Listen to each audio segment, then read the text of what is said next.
Good Morning Business, French Tech. Allez, à 6h42, dans la French Tech, il n'y a pas que les licornes, il n'y a pas que les milliards qui pleuvent, il y a aussi des French Tech alternatives, de la finance responsable et alternative, et qui cartonnent, parce qu'on reçoit Mimosa et son fondateur Florian Breton. Bonjour. Bonjour à tous les deux. Alors, on doit vous faire un aveu avec Sandra. Au début, on vous a regardé avec sympathie. On s'est dit, bon, le financement participatif de l'agriculture, donner de l'argent en échange de quelques produits, c'est sympa, mais ils vont faire quelques agriculteurs et quelques financeurs, mais pas du tout. C'est un succès, vous avez cartonné.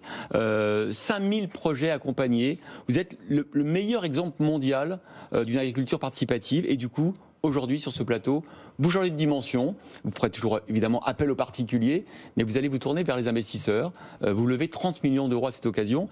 Est-ce qu'on pourra toujours faire de l'agriculture sympathique et responsable quand arrivent les gros investisseurs ? Bien sûr, alors ça c'était l'image un petit peu du lancement de Mimosa en 2015, puisqu'on était la première plateforme en Europe à se thématiser sur le financement de l'agriculture. Aujourd'hui, comme vous le rappelez, c'est un vrai succès, puisqu'en l'espace de quelques années, donc on est lancé depuis 2015, on a financé 5000 projets. Vous le rappeliez, c'est un record mondial pour une plateforme thématique, et cela représente 70 millions d'euros de déploiement, donc quasiment 30 millions d'euros sur la seule année 2021. Donc on a historiquement fait appel aux particuliers, en effet, sur un modèle de dons avec contrepartie qui permet aux agriculteurs de se financer à hauteur de quelques milliers, voire quelques dizaines de milliers d'euros. Et puis depuis 2018, on propose aux agriculteurs d'emprunter directement auprès des citoyens, qui peuvent placer de manière utile et transparente leur épargne, moyennant des intérêts allant de 3 à 7%. Ce qu'on appelle le financement participatif. Exactement, le crowdlending. Alors, on l'a dit, vous changez de dimension. Quel type de projet vous avez accompagné jusqu'à maintenant, vous avez financé, et quel type de projet vous allez pouvoir financer dans les prochains mois ? En fait, historiquement, la mission de l'entreprise est d'accompagner les transitions sociales, économiques et écologiques de l'agriculture pour répondre aux grands enjeux du 21e siècle. On peut parler de souveraineté alimentaire, de lutte contre le changement climatique, de préservation des ressources naturelles et de la biodiversité. Et donc, dans cette lignée, on accompagnait des projets de quelques milliers à quelques dizaines de milliers d'euros, allant d'achat de matériel, d'achat de foncier, d'achat notamment aussi de cheptel dans la filière élevage. Oui. Et puis, on a fait appel au crédit à l'épargne populaire pour monter sur des collectes plutôt de dizaines, voire de centaines de milliers d'euros à travers le lancement de ce fonds, donc unique en Europe. Je rappelle que c'est le premier fonds en Europe dédié au financement des exploitations agricoles. Jamais dans l'histoire de l'agriculture européenne, il y a eu un fonds de dette dédié aux exploitations agricoles.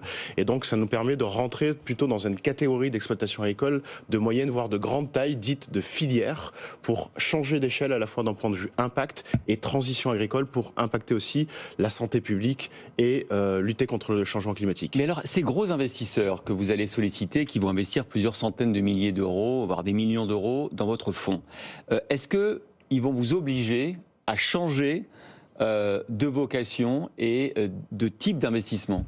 Pas du tout. Mimosa aujourd'hui a développé depuis 2018 dans le crédit un vrai modèle d'analyse financier, enfin ce qui s'appuie sur des critères financiers et des critères extra-financiers, notamment des critères d'impact. On est totalement souverain dans notre prise de décision sur les dossiers, et donc on lève ce nouveau fonds donc qui a une vocation plutôt de 50 à 60 millions d'euros. On en est à 30 millions d'euros, et on a fait appel notamment, on a réussi à fédérer derrière nous le Fonds européen d'investissement, donc rattaché à la Commission européenne, une signature extraordinaire pour nous.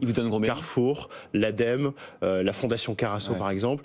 Le FEI investit à hauteur de 40% dans ce fonds, donc c'est une très belle opportunité aujourd'hui pour l'agriculture française, puisque dans un premier temps, on va se concentrer sur la géographie française en termes de crédit, bien que nous soyons présents aussi en Belgique, mais le fonds n'interviendra pas dans un premier temps en Belgique. Sur quels critères vous allez sélectionner les projets que vous accompagnez ? Comme je le précisais, on a des critères financiers, donc là on reste sur de l'analyse vraiment bilancielle, sur du business plan, sur vraiment les projections, les ratios des exploitations agricoles, et aussi une analyse extra-financière qui nous permet de rentrer vraiment sur des sujets de souveraineté alimentaire, de lutte contre le dérèglement climatique. Et donc on a développé vraiment tout un outil de scoring qui comporte à peu près une quarantaine d'items, nous permettant de juger de l'orientation dans le bon sens, on va dire, de l'histoire et de notre avenir commun, de l'exploitation agricole, justement pour faire face aux grands enjeux, notamment environnementaux et climatiques. C'est assez fascinant de voir que cette finance un peu alternative, c'est une manière différente de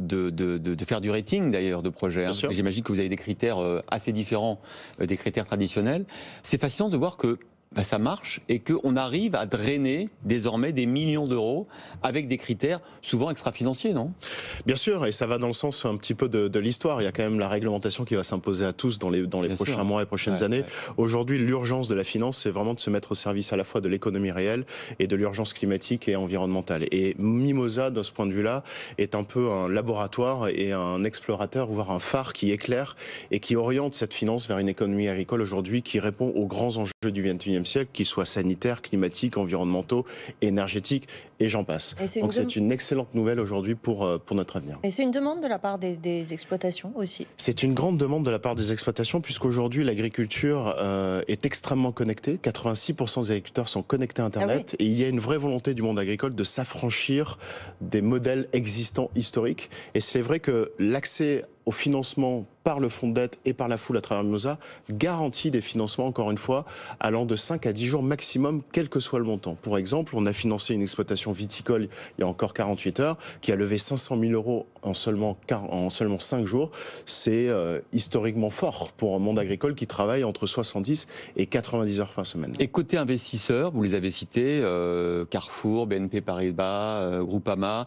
Est-ce que tous ces gens-là, ça permet aussi d'augmenter leurs critères RSE quand ils investissent? Oui, bien évidemment. Alors BNP Paribas est en fait la société de gestion qui héberge le fonds, mais n'est pas investisseur à ce stade.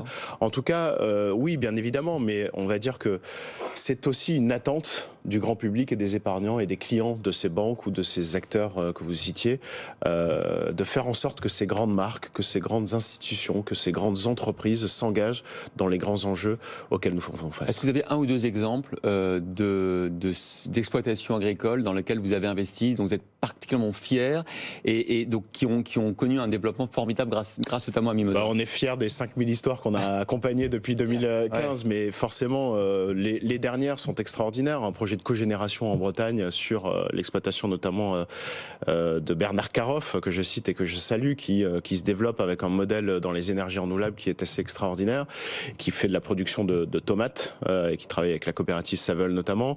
Un projet en apiculture bio en région PACA, un gros enjeu de souveraineté alimentaire parce qu'on importe la plupart du miel que nous consommons et en plus du miel bio tracé français, c'est extrêmement rare, donc il y a un vrai enjeu.